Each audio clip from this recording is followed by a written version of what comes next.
Thank you very much for having me up here today.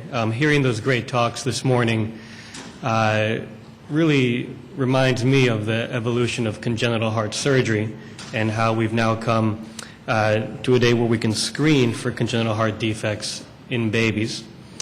Alabama's been on the forefront of newborn screening for 50 years, and likewise, the state has also been on the forefront of congenital heart surgery, going back to the late 50s, early 60s, through the efforts of Dr. John Kirkland up at UAB. So congenital heart surgery has evolved over the years to really a field that looks to minimize risk for these fragile babies who are born with heart defects. And traditionally that's been done through things that we have control over. Things like the quality of the surgery performed, and that's where Dr.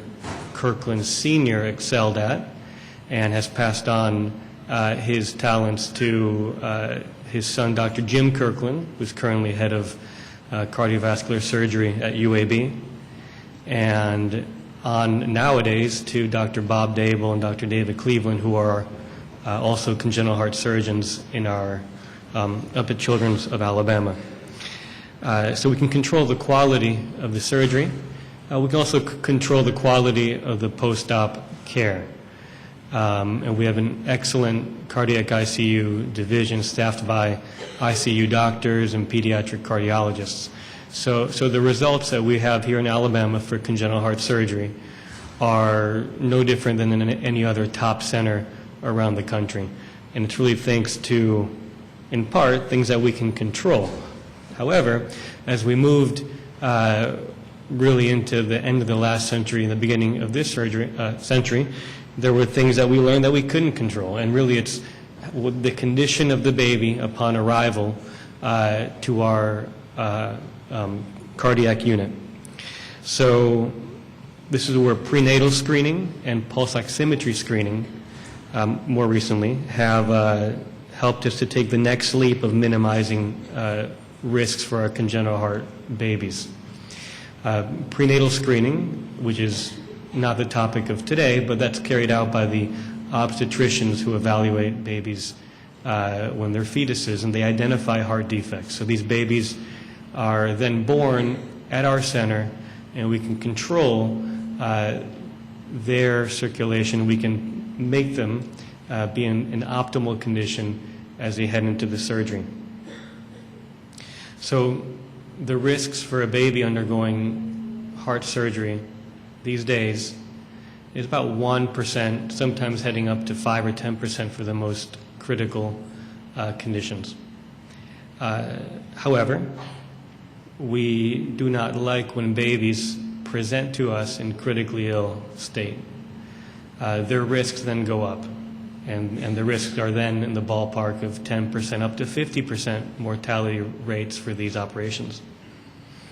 So prenatal screening has helped to reduce that, and pulse oximetry screening has gone on also to help reduce the numbers of babies that we see who arrive in critically ill state. Now I'm going to present to you in a second the family of Grayson, and Grayson without pulse oximetry screening would have likely arrived in a critically ill condition into our unit and would have had a greater chance at a poor outcome. In addition, some of these babies are babies that we never knew, babies who would pass away at home or in a local emergency room. Their diagnosis was so delayed that they would pass away. And the numbers that are generally thrown out there when applied to a state like Alabama make that around a half dozen to a dozen babies a year who would have either passed away before being picked up or would have arrived in a critically ill condition and had a higher likelihood of a poor outcome with surgery. So, that being said, I would like to introduce Ms. Leslie Etheridge, whose son Grayson was diagnosed and treated for a critical congenital heart defect in 2013, which is shortly after this screening process began.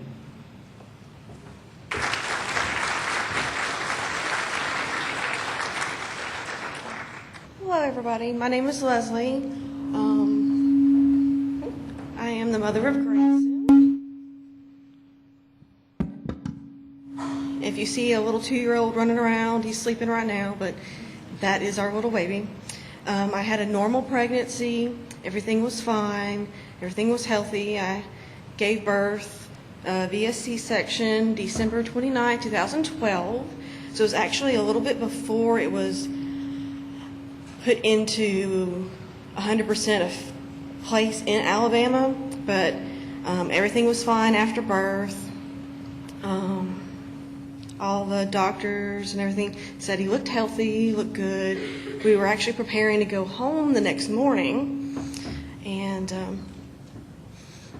I was told that night he went back to go get the last set of vitals and procedures done, and the nurse came back and she's like, I'm a little concerned.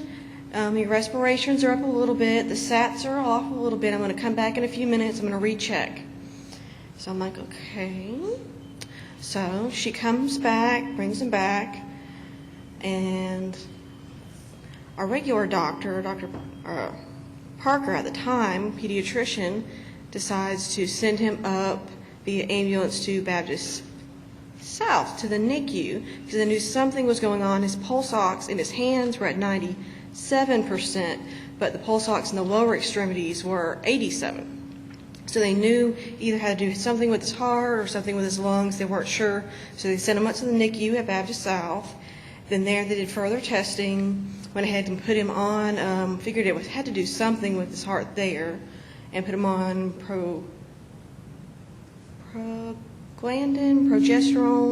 I forget the type of medicine, but it keeps his PDA valve open. Because when his PDA valve started to close, that's when his symptoms started. So there at Baptist South, they realized it was his heart, and they life-flighted him to UAB. So we all traveled as a family, me, my husband, all our family, traveled up to Birmingham. And we were a nervous wreck because at that time we were told the likelihood of your child to survive was slim to none. So we were a mess, as you can tell.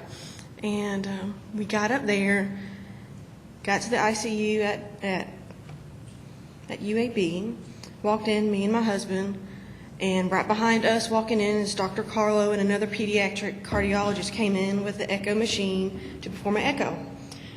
And of course, at this time, he's 3 days old, an infant, otherwise we know he was healthy. And they performed the echo, and they're like, okay, we can fix this. We know exactly what this is. We've seen it before. Yes, it is rare, but we can fix this. And my husband's like, is my son going to live? And he's like, yes. What my son had, he had an interrupted aortic arch, which, as the aorta, most of y'all are nurses, healthcare profession, his aorta was not connected. So, and he also had a large hole between his ventricles and a large hole between his atrium. So basically, 2 days later, after all the surgeons and cardiologists came together as a team to form the best route for his surgery, they basically went in when he was 5 days old and performed the surgery that connected his aorta and closed the 2 holes. Of course, he does still have to see cardiologist. He right now is every 9 months, and we'll go next week. And he sees other doctors, but per that pulse ox screen and the fast diagnosis of the nurses and the doctors where I gave birth at Enterprise, that's where I'm from, and where I gave birth, he is still here today. He's normal 2-year-old running around. He's doing great. And thankful to y'all and thankful to all the progress that's come so far that he is here today and able to show what good y'all can do. All right. Thank you.